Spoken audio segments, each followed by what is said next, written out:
थोड़ी second hand cars की बात करते हैं, आपको उसकी भी बहुत ज़्यादा नॉलेज है। हाँ। थोड़ा बताओ कि क्या कैसे कोई अगर इंसान सोच रहा है कि सेकंड हैंड कार लेने का, तो किस किस चीज़ से बचना चाहिए? यार सबसे पहले जो सेकंड हैंड गाड़ी लेते टाइम ना, गाड़ी की सर्विस हिस्ट्री पता होनी चाहिए आपको। और वैसे तो कई लोग क्या करते हैं कि सर्विस सेंटर जाने की राय देते हैं, मैं भी देता हूँ, लेकिन मैं नहीं गया कभी। एक ऐप है यार वो क्या नाम है, कार इन्फो करके, उसमें एक ऑप्शन आता है, आप उसमें जाके क्लिक करोगे ना तो वो आपकी सर्विस रिकॉर्ड निकाल के दे देंगे। एक दो दिन लगता है, ज़्यादा नहीं लगता। अच्छा। 100 200 300 रुपये लेते हैं बस। और क्या होता है, ये ज़रूरी है सर्विस रिकॉर्ड। अगर आपको दिखता है ना कि इस टाइम के बाद सर्विस ही नहीं हुई है, क्योंकि फिर आपके पास रिकॉर्ड नहीं है ना गाड़ी के साथ क्या हुआ क्या नहीं हुआ। सही बात है ना। तो सर्विस रिकॉर्ड ज़रूरी है। उसके अंदर भी मैथ्स लगानी चाहिए इंसान को कि देखो इस टाइम के बाद, इतने टाइम बाद, मान लो 2 साल के अंदर, 1 साल में सर्विस इंटरवल है, उस टाइम के अंदर गाड़ी पहले चली थी 50,000, फिर चल गई 1 साल के अंदर 20,000, तो सेंस बनता है इस बात का, है ना। और गाड़ी चली ही 2,000 किलोमीटर है, तो फिर तो शक होना चाहिए कि क्यों इतनी कम चली है 1 साल के अंदर भी। उससे फिर आपको ना जो क्या नाम है गाड़ी का सेलर है, उससे बात करनी चाहिए उस चीज़ को लेके। लेकिन क्या है, अगर आप OLX पे बेचने जाओगे या खरीदने भी जाओगे ना, आपको सेलर मिलेगा ही नहीं। आजकल सब डीलर बैठे हैं वहाँ पे, अब डीलर बैठे हैं। आप फ़ोन अपनी गाड़ी डालोगे ना, किसी सेलर का फ़ोन नहीं आएगा, डीलर के आते रहेंगे तुरंत। तो आप बेच ही दोगे 2-3 दिन, वो कोई सेलर आपको बहुत कम मिलेंगे। क्योंकि जो अब और ये है ना कि ना, उनका ये होता है कि हमें जल्दी जल्दी गाड़ी उठानी है, निकालनी है, चाहे 10,000 प्रॉफिट हो जाए, चाहे लाख, चाहे 2 लाख, चाहे 4 लाख, उससे वो नहीं है। उनको काम जल्दी करना, उनको पता है कि गाड़ी किसी और के हाथ लगे। क्योंकि क्या ऑनलाइन हो गया ना, पहले तो ये होता था कि बंदा ढूंढ ढांड के जाता था, डीलर है यहाँ पर बेचूंगा।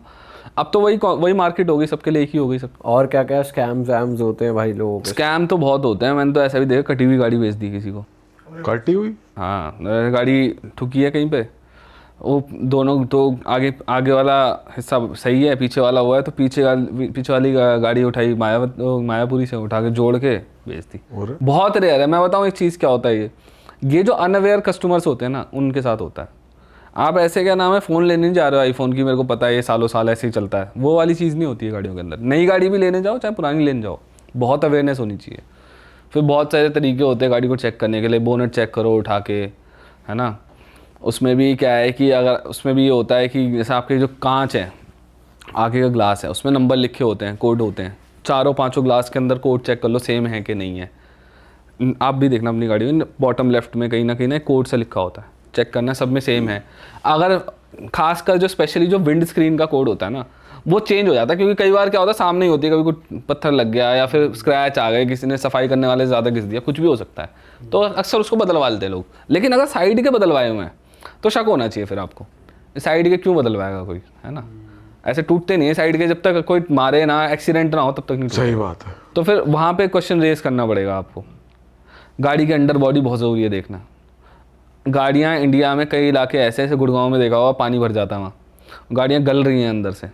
गाड़ी गल रही है तो वो सबसे ज़्यादा खतरनाक है वो गाड़ी लेना, जिसमें रस्टिंग है। रस्टिंग वाली कार नहीं लेनी चाहिए।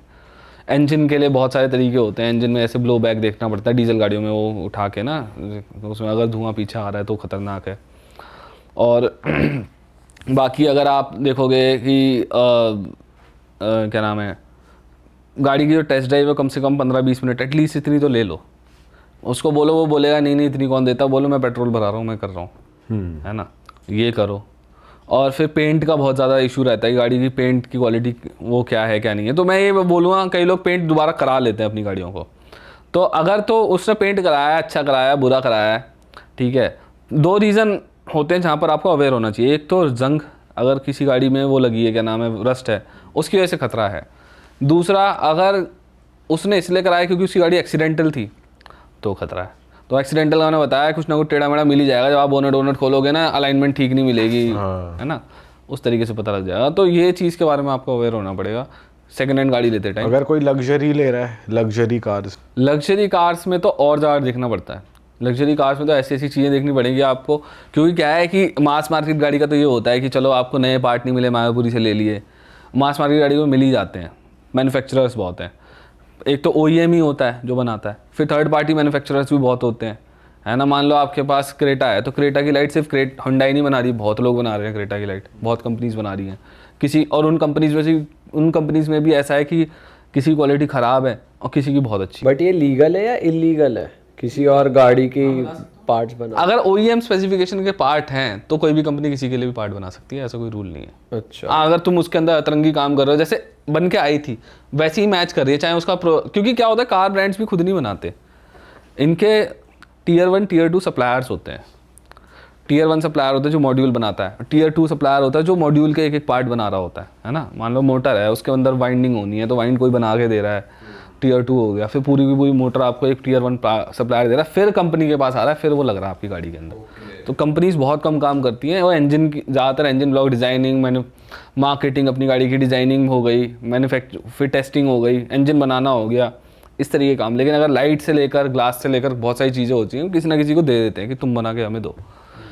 तो यार मैं ये बता रहा था लग्जरी कार्स के बारे में, जो आप पूछ रहे थे कि क्या क्या देखना होता है। तो बेसिकली क्या है कि लग्जरी कार्स को देखना आम इंसान के बस की नहीं है। मैं भी देख के नहीं बता पाऊंगा ये सही है कि नहीं, बस चला के चाल पता लग जाएगी मुझे, लेकिन इतनी कॉम्प्लिकेटेड होती है लग्जरी कार्स कि सब कुछ आप पता नहीं लगा सकते उसके अंदर, ठीक है।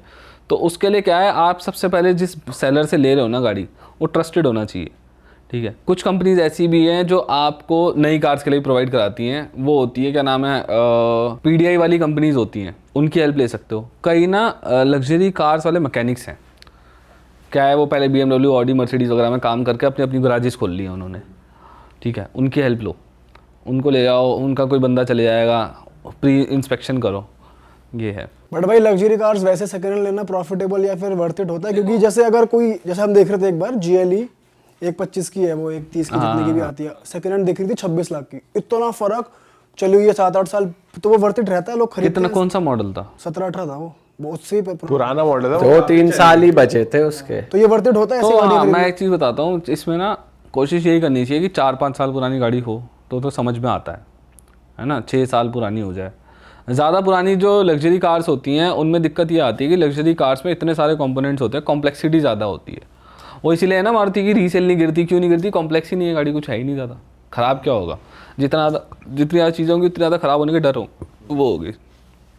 तो ये लग्जरी कार्स के अंदर लेने में कोई दिक्कत नहीं, क्योंकि कई लोगों का है ना ऐसा कि भाई हमारे को जब निकले तो हमारी एक कुछ लोगों की होती है कि उनका काम ऐसा होता है कि भाई जब कई लोग शो बिज़नेस में होते हैं, जैसे कि आपने उसमें देखा होगा मुंबई के अंदर हर दूसरा बंदा किसी ना किसी लग्जरी गाड़ी से उतर रहा है। अब वो हो सकता है पुरानी हो या नहीं हो, वो मैटर नहीं करता है, होती लग्जरी कार्स है ना। कोई बिल्डर है, कोई किसी तरीके का ऐसा है कि उसको ऑरा जमाना है अपना कहीं जाकर, है ना, उसके लिए लग्जरी कार ज़रूरी है और वहाँ सेंस बनाती हैं। और लग्जरी कार्स में ये भी है कि जैसे अगर आप नहीं ले ज़्यादा पुरानी नहीं ले रहे हो ना, तो वैसे दिक्कत नहीं आती, क्योंकि लग्जरी कार्स के जो ओनर होते हैं वो अपनी गाड़ी का ध्यान बहुत रखते हैं, क्योंकि उनमें पैसा रखने के लिए ध्यान ना, वो PPF करा के रखेंगे, बहुत सारी चीज़ें, बिल्कुल स्क्रैच नहीं आ जाए, बिल्कुल कुछ भी आपको उसके अंदर। जो लग्जरी, मैंने क्या नोटिस करा है, लग्जरी कार्स 5 साल पुरानी कोई लग्जरी कार है और 5 साल पुरानी कोई मास मार्केट कार है, तो आपको ज़्यादा अच्छी कंडीशन में ना लग्जरी कार मिलेगी।